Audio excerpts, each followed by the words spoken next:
If you search the internet for the most influential or most powerful people in the world today, one woman will surely always be included on the top list.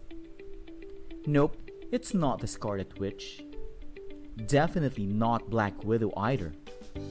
Whether it's Forbes or Time which is completing the roster, Angela Merkel has always made the final cut for the past years. In this episode, we will try to get to know one of the most powerful and influential women in the world today. How was she able to ascend to this status? What has she done so far that she still continues to be respected and admired all over the world until today? Currently, Germany is under a federal democracy. This means the country has a president who is identified as the head of state. Its role is mostly ceremonial and is identified by the Constitution to represent the state. The responsibility of running the government day to day lies with the Chancellor, who is identified as the head of government. So if Germany is like a ship, the Chancellor is like the captain who will decide where the ship will be headed. As of this recording, this powerful position of the German Chancellor is held by Angela Merkel. Can you guess how many terms has she been in this position? Stick around with this video to find out. Angela was born from a pastor father and a teacher mother in East Germany prior to the unification of the nation. For someone who is so entrenched in politics, you would think Angela studied political science, sociology, economics, or some related course to politics and governance. However, it is surprising that this powerful world leader is actually a man, or should I say, a woman of science. Angela actually studied physics at the Karl Marx University. While in this university, she met her first husband, Ulrich Merkel. Although they eventually divorced in 1982, Angela kept Ulrich's name until today. In 1986, Angela received her doctorate degree after completing a thesis on quantum chemistry. She could really have been such a science nerd back then, right? Angela eventually worked as a research scientist, putting her science background to good use. Can you give me 5 practical applications of quantum chemistry? No, just kidding. Maybe Angela can only answer that. When the Berlin Wall fell in 1989, she transitioned to another field, politics. Quite a sharp pivot from the field of science, right? At the time, a new political party, the Democratic Awakening, formed in her neighborhood. She joined the party and soon after, she became the press spokesperson in February 1990. This party eventually joined the Alliance for Germany, which was in a coalition with the German Social Union and Christian Democratic Union.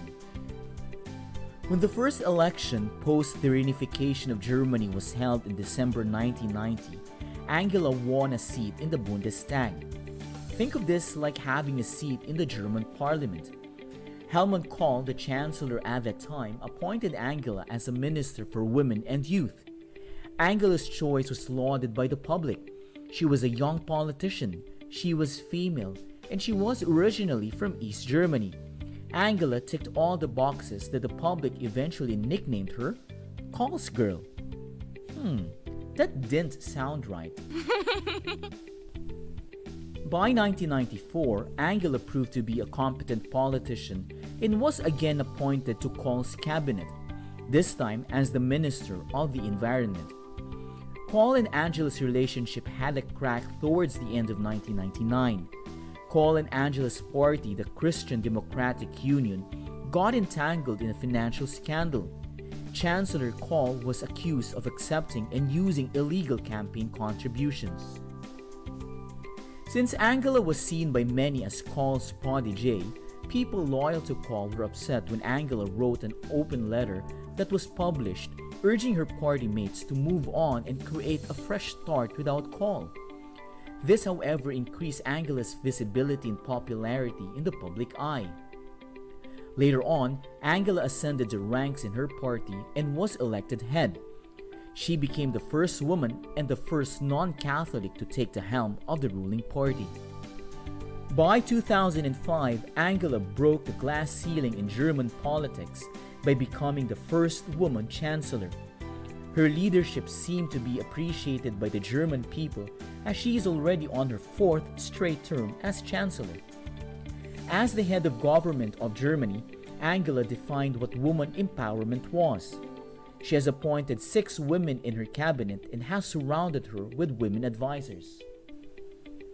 Angela's governing style has always been very pragmatic. Facts and data rule. Maybe this is because of her science background. She has not been stubborn with her views. She actually showed willingness to adopt an opposing view if it proves to be sensible and popular.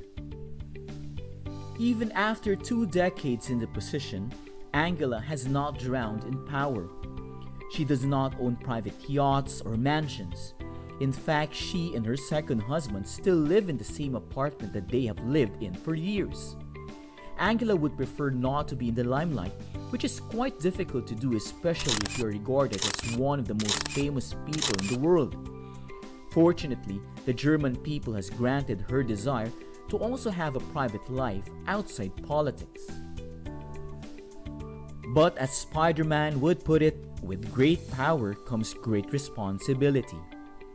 Throughout the years, Angela proved that she has immense power and influence, and she was able to use these to get things done. During the financial crisis in Europe, Angela successfully steered Germany away from a long-term recession.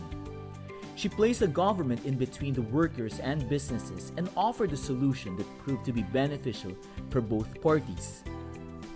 Businesses needed to cut down their costs in order to continue production. Workers, however, wanted to work more to earn more wages so they could have money to spend. The government offered a stimulus package allowing businesses to let workers work for shorter hours, paying smaller wages. To fill in the wage gap, the government topped up the workers' wages for them to receive full compensation. Angela was also instrumental in creating reforms in the energy sector in Germany. When the Fukushima nuclear disaster happened in 2011, Angela made an unprecedented announcement to shut down 8 of the 17 nuclear reactors in Germany. The remaining would also be eventually eased out by 2022. This was a surprising move since she previously held the position to retain the reactors. She utilized the situation to make the leaders of the energy sector more receptive of more environmental-friendly alternatives. This move eventually triggered Germany's long-term transition to alternative forms of energy. In 2015, Angela is also credited to having introduced minimum wage in Germany. Prior to this, social divisions brought about by the increasing wage inequality was prevalent. To stop this social injustice, a minimum wage was set, breaking the pay freeze scheme that German companies claimed was their source of competitive edge in the global market. Angela's influence did not only permeate in Germany, but also across the European continent as well. She has earned a reputation as a de facto leader for the entire European bloc amidst the European financial crisis. At a time when European nations were having a difficult time paying off their debts, she insisted for austere measures and reforms across Europe similar to those imposed in Germany. This was the alternative she offered against the incessant pressure for European nations to open their doors to let more debt come in. This earned her support from other nations in the region. Another feat Angela is credited for, if you solely look through it using humanitarian lenses, is allowing over 1 million Syrian refugees in Germany. When other European nations were closing their borders, Germany opened its doors to these refugees who were displaced by the Syrian civil war. Today, though, this action still continues to be a polarizing issue in Germany. So these are just some of the things that make Angela Merkel as one of the most powerful and influential people in the world today.